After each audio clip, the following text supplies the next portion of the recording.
Projections indicate that by 2080, up to 90% of the global population will reside in cities.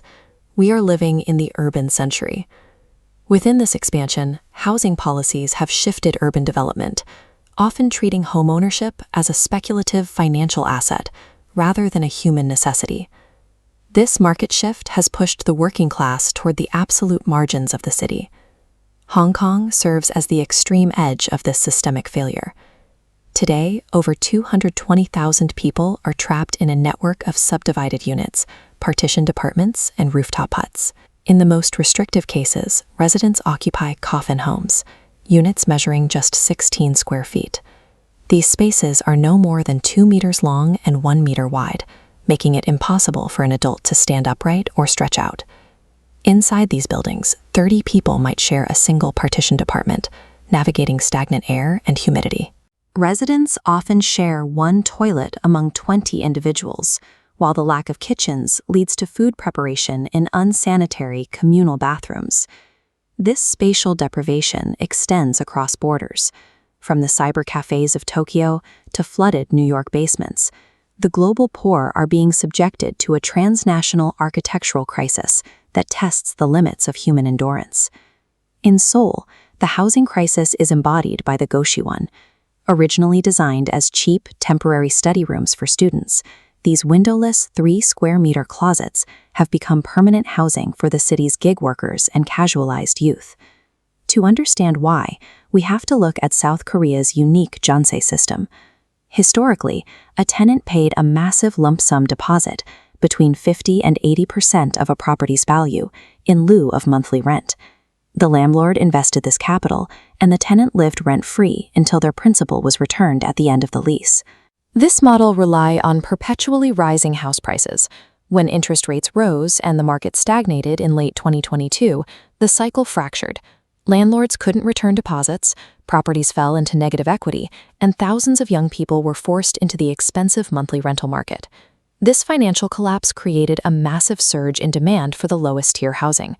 The narrow hallways and prison-like closets of the Goshiwon are the physical result of a housing market that has lost its primary stepping stone to homeownership. In Tokyo, labor precarity has created the cyber-homeless. These freeders, or irregular workers, lack the stable wages required to cover Tokyo's high upfront rental costs. Instead, they pay an hourly rate to live in 24-hour internet cafes, sleeping in booths roughly the size of a reclining chair. Living in a commercial space means these workers lack a permanent address, which is required in Japan to open a bank account or access government welfare. This creates a self-perpetuating cycle of poverty that is largely hidden from official homeless statistics.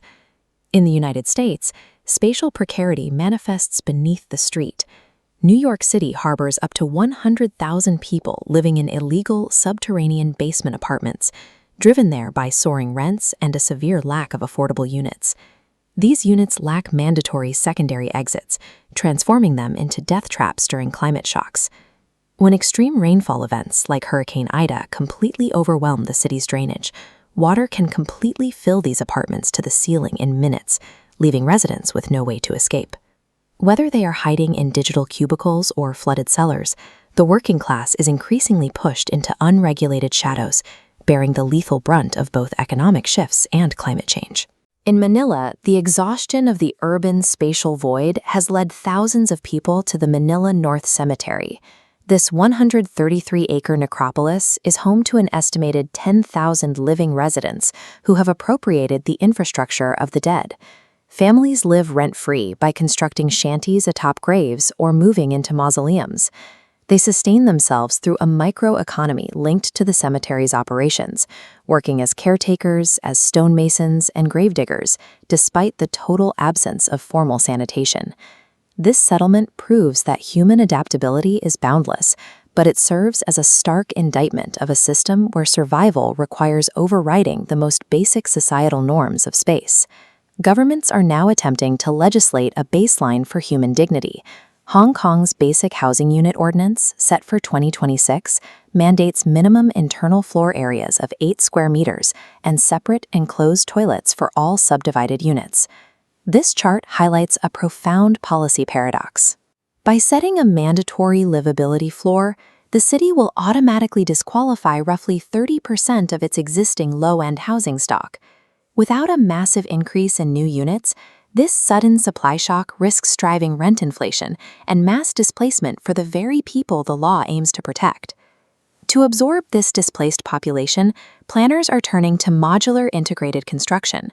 This process moves the building site into a factory, where complete volumetric rooms are fabricated before being shipped for final assembly. By treating housing like high-speed manufacturing, cities can drastically accelerate project delivery.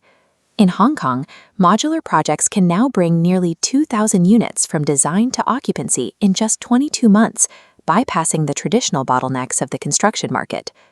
The architecture of precarity can be dismantled, but it requires a fundamental shift in governance. By combining strict legislative standards with the rapid capacity of modular construction, cities can finally establish housing as a foundational pillar of public health and a protected human right.